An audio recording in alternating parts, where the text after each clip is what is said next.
Now, we want to get right to that live news conference that we told you about that just began in the murder of Monty Hayes. Let's listen in.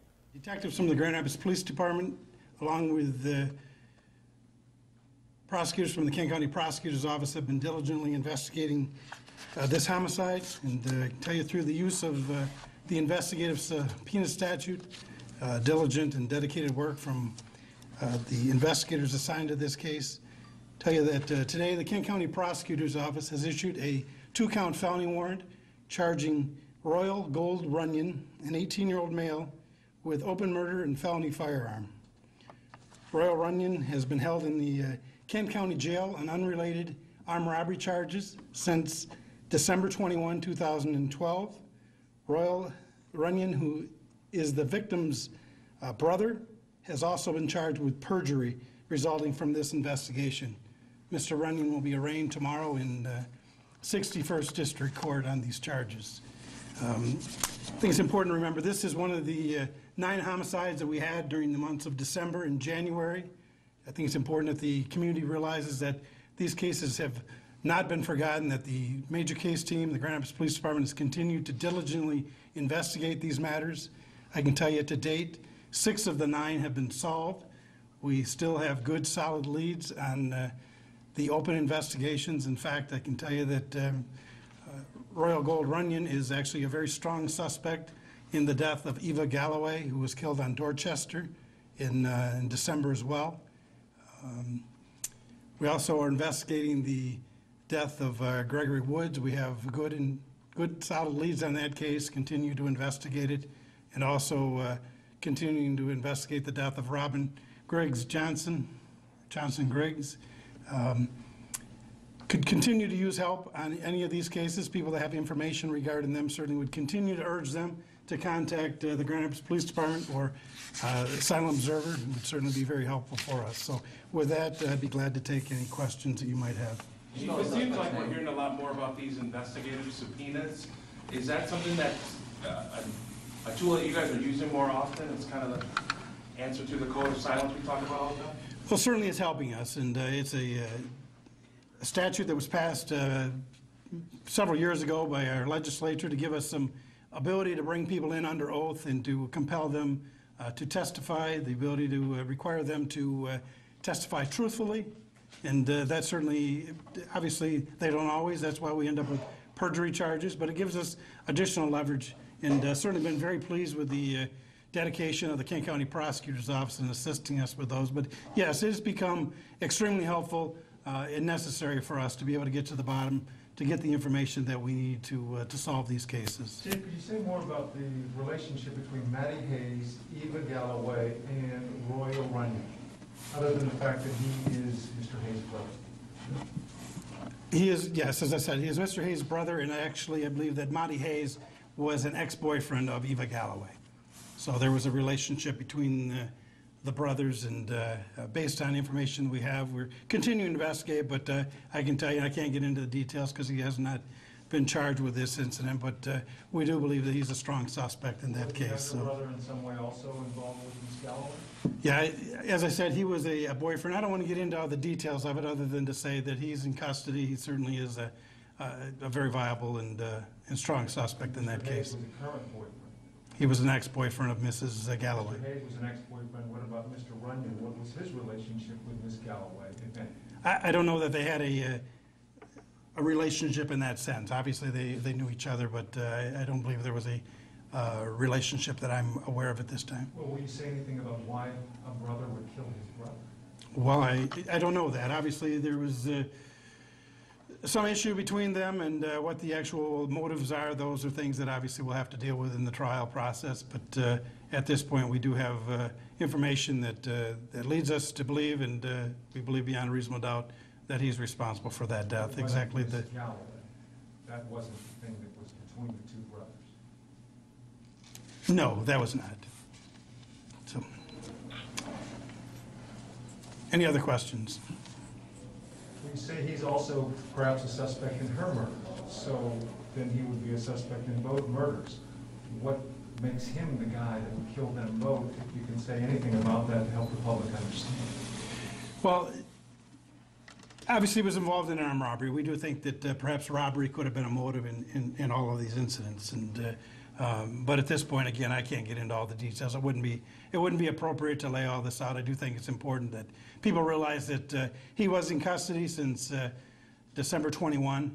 So really the day after this incident, unrelated charges. During that course of that time, we've investigated this, and pleased that today the prosecutor's office is satisfied that the information is sufficient, that they've charged him with, as I said, open murder and felony firearm.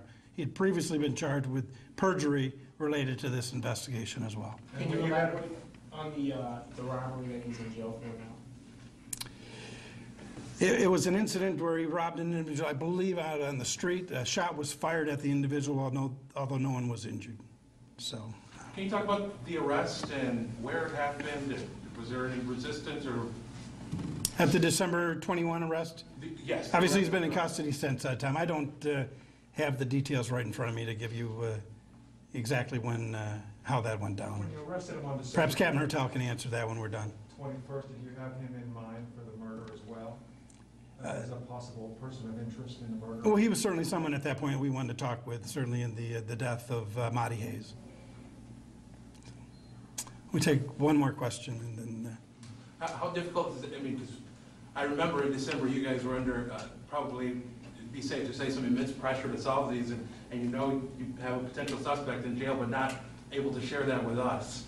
I mean, Well, we did share that we had a suspect that was in custody on unrelated charges earlier on in this investigation. But again, there's a big difference between having a suspect, and having someone that you can actually have proofs that he's involved in that. So certainly it's immensely satisfying to know that through perseverance, hard work, dedication, and I can tell you, as you know, that our major case team certainly has been very busy as a result of those cases.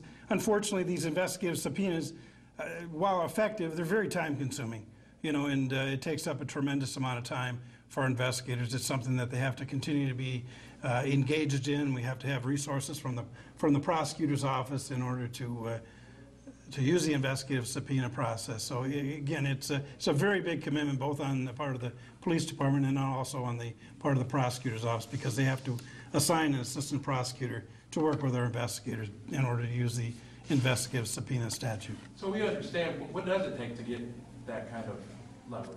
You can't do it overnight? Well, no, eventually what you're doing is just building the case. You're trying to figure out what happened, and you're trying to get witnesses to come forward. And that really, as we talked back in December, is something that's extremely important. We need people to cooperate. In order to have a safe community, we talk about community policing, and that's the community and the police working together. When people have information about dangerous individuals in our community, it's imperative for them to come forward, to cooperate, to do the right thing, and to help us make our community safer, to take people that are going to cause harm, injure and kill people, to get them off the street so that we can all live safer. And unfortunately, not everyone is convinced of that, and that's where, having some ability to bring them in and to get them under oath and to require them to be truthful in their testimony, is a significant tool for us to use. And I guess I'm talking about that, how long does it take for you guys to be able to get someone to compel them in that way to talk?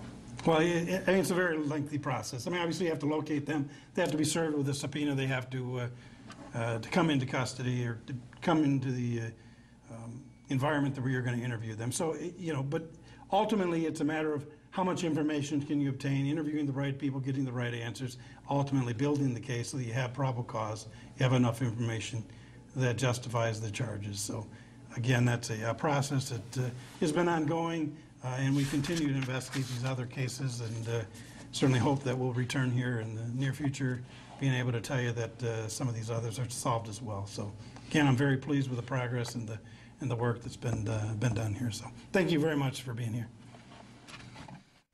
You have been listening to Grand Rapids Police Chief Kevin Belk talking about an arrest of suspect in the Monty Hayes killing from earlier. We did a special report on that. Brian, you were involved with that. Monty Hayes was one of the cases that we profiled in our Beyond the Violence town hall earlier this year. We spoke with his parents during that town hall. They had raised him as an adopted boy. He had all the benefits of growing up in a loving home. but the way his parents described it, he always kept one foot kind of on the streets. He was a serviceman. He had come back, but then got into trouble. Nobody really knew what happened. Now some of the details are coming out. We did speak with John Gibbons, Monty Hayes' father. He said in a brief statement, if the brother did it, the suspect, it was because he had a gun to his head. He still considers this case unsolved. Really? So a lot more, obviously, to this story. We're working all the angles, and we'll have much more for you online and tonight at 10 and 11.